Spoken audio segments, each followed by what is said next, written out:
Okay, then we move into the information items. The first item in the information items is a school presentation from Clearview Elementary School. Principal Sherry Rutter.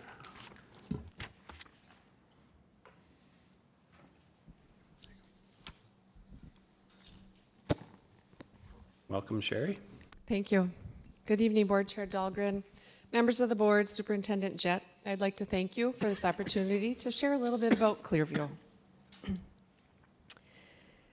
We are a pre-K through grade 5 building, which is new to us this year. Our 6th graders were moved to South Junior High, so it's the first year that we don't have 6th grade. We have approximately 450 students, and that is inclusive of preschool. We are a building that has parental choices for our children's education.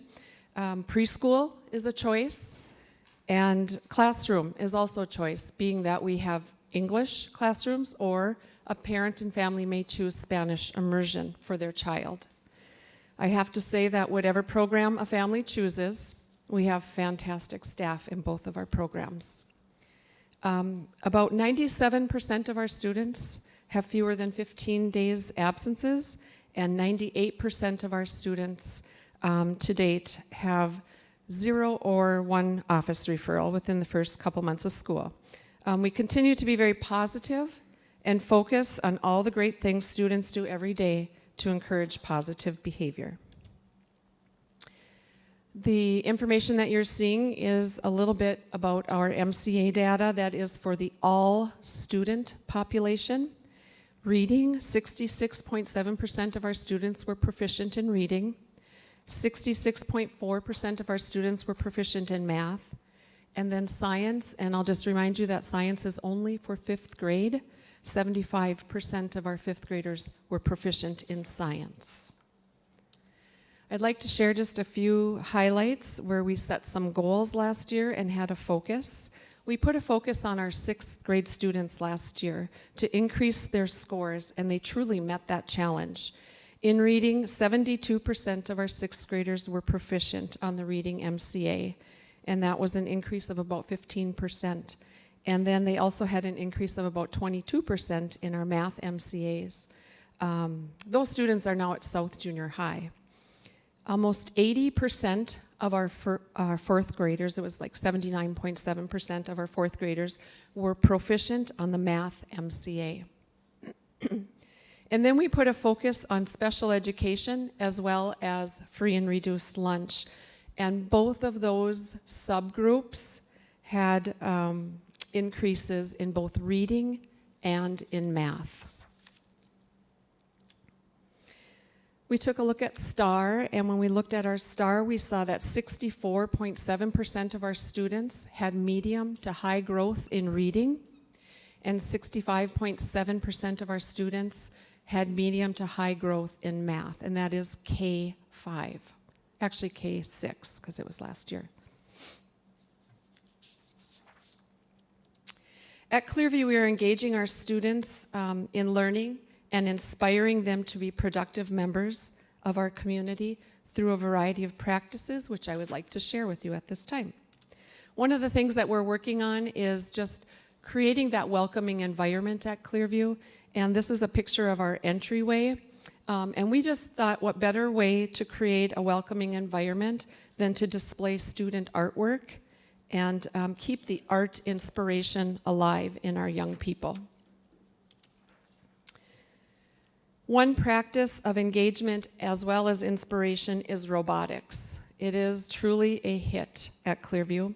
Our students are engaged and they are highly inspired by working on coding skills and then matching their coding designs with their robotics.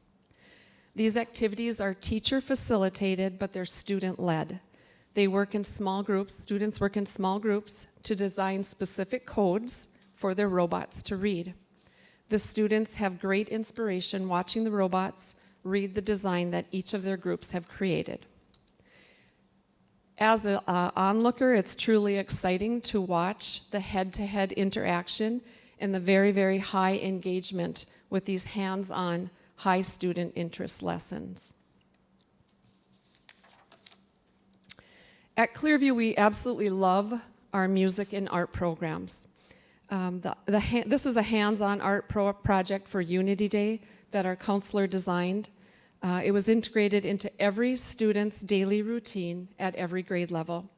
In the end, we have a very large banner that was created, hanging in our library, and has every Clearview student's handprint on it to show our unity and kindness toward one another. Music and art are integrated into our daily routines, including music in our daily announcements, keeping students inspired in these areas. Whether students are playing instruments, singing, drawing, painting, or creating projects, all are highly engaged in the learning process. We also work to integrate our fine arts into the curriculum. This is a picture of a student and her drawing, as well as some of our 5th grade students in their orchestra lesson. Environmental education has been a big focus at Clearview. We do have our 50+ acres of forest at Clearview. We were named a state forest in 1977. Over the years, there have been many tree plantings, but very little control of the removal. Recently, with the lead of Andrea Coulter, a Clearview teacher, and Bernie Manifold, a Clearview paraprofessional, along with several resourceful parents and community members, we're getting our forest back under control with burns, removals, and native plantings. With all these projects underway, many groups such as the DNR, the Eagle Scouts, Clear Lake, Clearwater, and the surrounding area citizens have partnered with us to create and maintain a beautiful environmental educational area that's accessible to our students and to our community. This has been an area of focus for us this year with staff and students. This is a picture of our staff out in the middle of the forest, which has a prairie area, and they are gaining knowledge of all the options that are available to them to teach our students. After doing some adult learning, environmental education is being delivered to our students through the use of the Clearview Forest. Students are engaged and inspired by a variety of career opportunities that come with the environmental education, as well as the endless responsibilities in the upkeep of our forest. I would also like to point out that our Clearview Forest project has received public attention from the Minneapolis Star-Tribune, and we are very proud of that. And then sometimes we have to go out there just to plain have fun with our friends in the Clearview Forest and the prairie. I thought that was a really cute picture that I just had to add. This year we put a focus on movement, and we chose to focus on movement to keep our students engaged in learning. Every day, every grade level has morning movement or exercise time in the gym. Each grade level has 15 minutes. They do laps. Some students like to run, so we have a running lane, and some students like to walk, so there's a walking lane. Teachers have noted that they see a significant difference in students' ability to focus and being prepared to learn. The movement is every day for everyone, including adults. No one is kept from the movement time for any reason. And we found that this 15-minute movement has been an integral part of our day that prepares us to be engaged and inspired in learning. Today, we had to cancel morning movement because we had our walkathon, so we knew that everybody was going to get their walking time. But we heard the moans and groans from our students, so we really realized how important and how much they really look forward to that 15 minutes of getting their wiggles out and just moving. At this time, I'd like to share a video that Danny Frost helped us create that really highlights a bit more about who we are.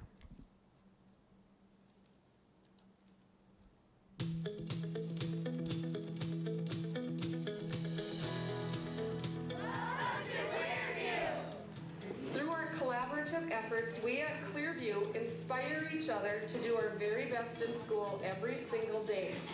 And we engage by reaching out and being kind to our Clearview families and friends.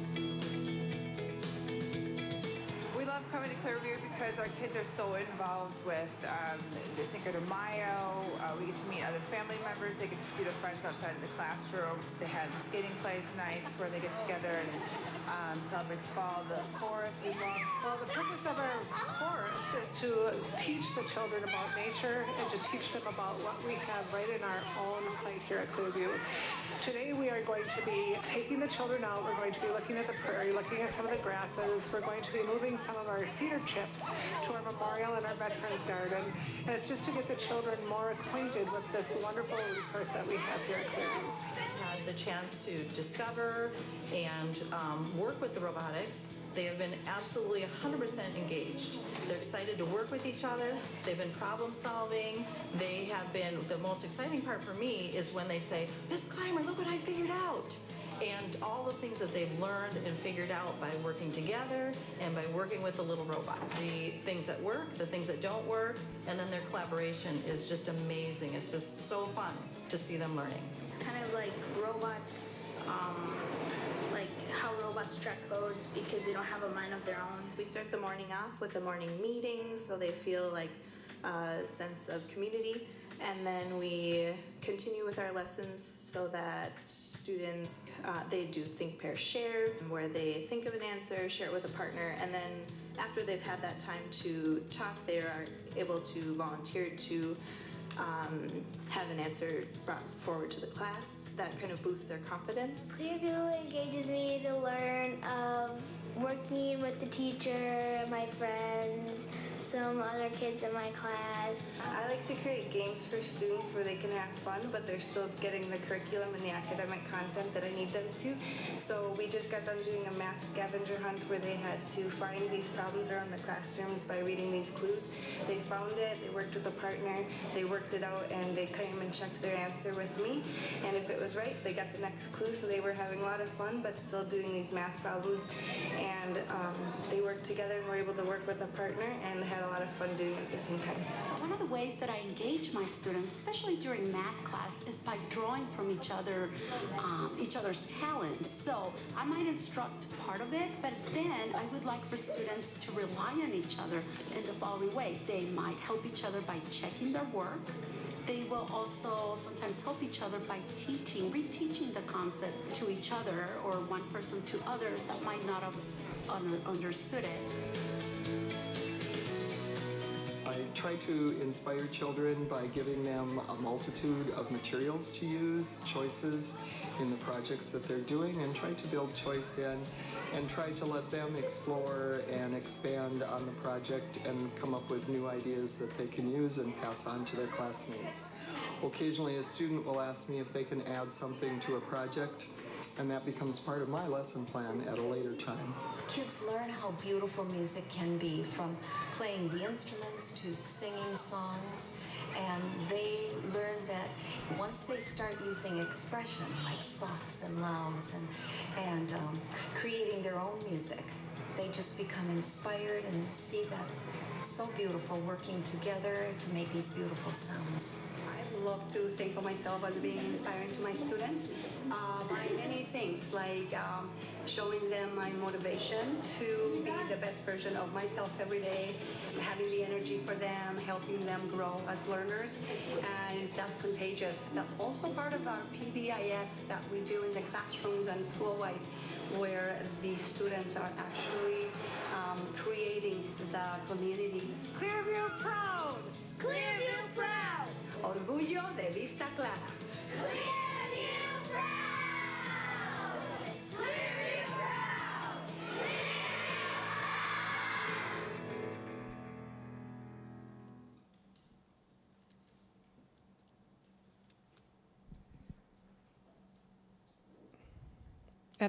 Again, I would just, it is the end and I can't get it to advance, but I would just like to say thank you on behalf of Clearview Elementary students and staff for this opportunity to share a little bit about our Clearview story. Thank you, Sherry. Any questions for Sherry? Jeff? Got a question and a comment. Mr. Frost, thank you for the great videos, as always. And then, Sherry, is there anything that you're doing out at Clearview that helps with the robust gains that you're making in the MCA math and reading that can be shared with other schools that might not be doing the same thing? Well, I don't know what other schools, but one thing that when we looked at our increases and we were sitting around talking and really digging into some of the data, we talked about what is it that when we saw some of these big gains at a couple of grade levels, what did you do? And each of the grade levels said, like for math, for instance, that they really put a focus on math vocabulary, so that we have consistent vocabulary and students really understand what the meaning of things are. And so we did that. We really are starting to shovel into the strand data to find out where are our challenges and where are our successes. And that really helps teachers know where to focus as well. Is that a district-wide curriculum? I mean, should all schools? They use the same. Same? Okay. Yes. Thank you. Mm-hmm. Sherry, an observation. First of all, there's really much to be proud of and much to congratulate you on. I'm looking at the same MCA proficiencies. That's always must be very, very encouraging for you, and it certainly is good to see that from up here. But I wanted to I just note that I really like the presentation part about your environmental education opportunities that you have there and taking advantage of what is there.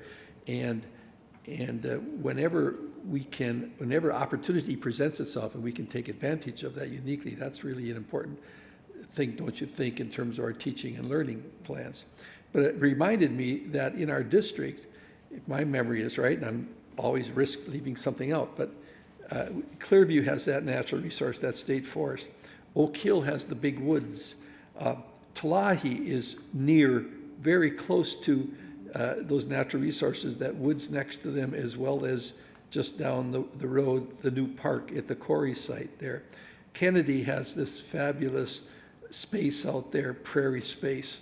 And the new tech is going to be just a best practice site for outdoor education. So I just, Mr. Superintendent, it's just kind of nice to realize that we have those assets in our district that many other districts don't have.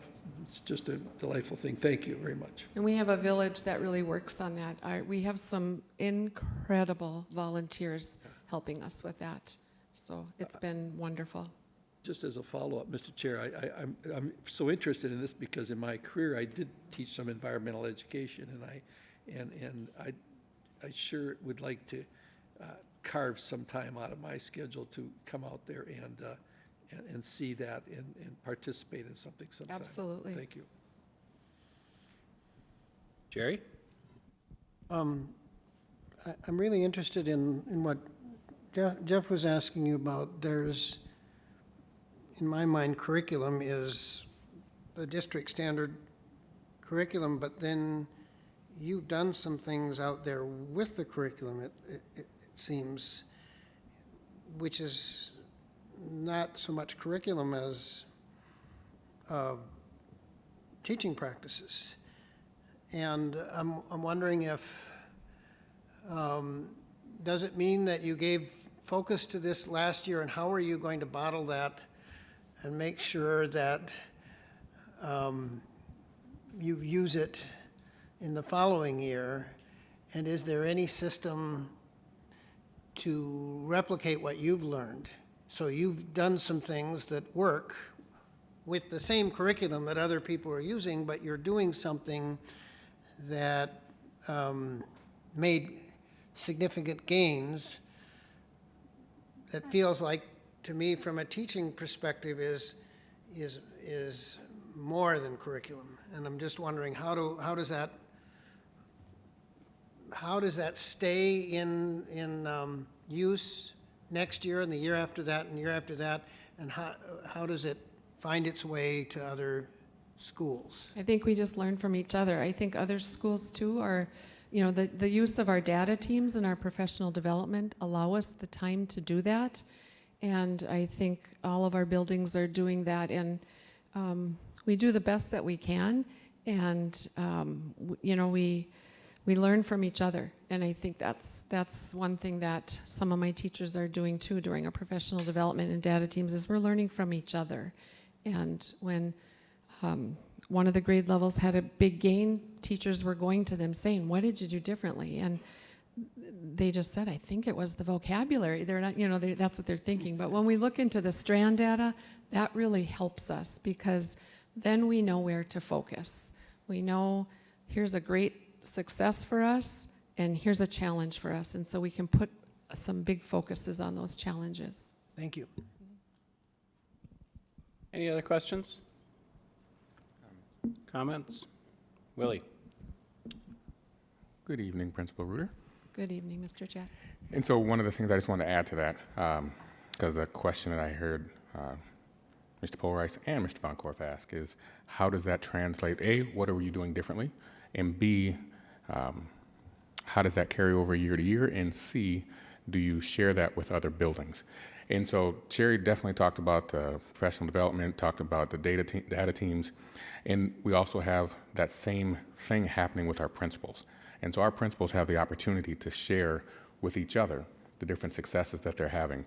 I'm not going to say it's completely competitive, because we try to take that away, but at the same token, the principals are sharing their data with each other about what's going on in their building. And so they're held accountable to that. And so they're having that constant discussion. The thing I wanted to add, Sherry does a wonderful job, and we're appreciative of the fact that she's an instructional leader at a school that has an immersion program. And that's not easy to do, because that's two different tasks. Some people will say that's one, but that's two different tasks. She's also done a very nice job developing relationships within the community with all the different stakeholder groups, from city officials to people that you saw on video coming in to offer their assistance and to partner and to collaborate with her school community. And that's just a couple things that I just want to make sure I pointed out, say thank you for that. Please continue doing what you do. And that's just things that we talk about from different aspects. So thank you, Sherry. Thank you. Mm-hmm. Thank you very much for the presentation. Clearview is certainly a shining star in our district.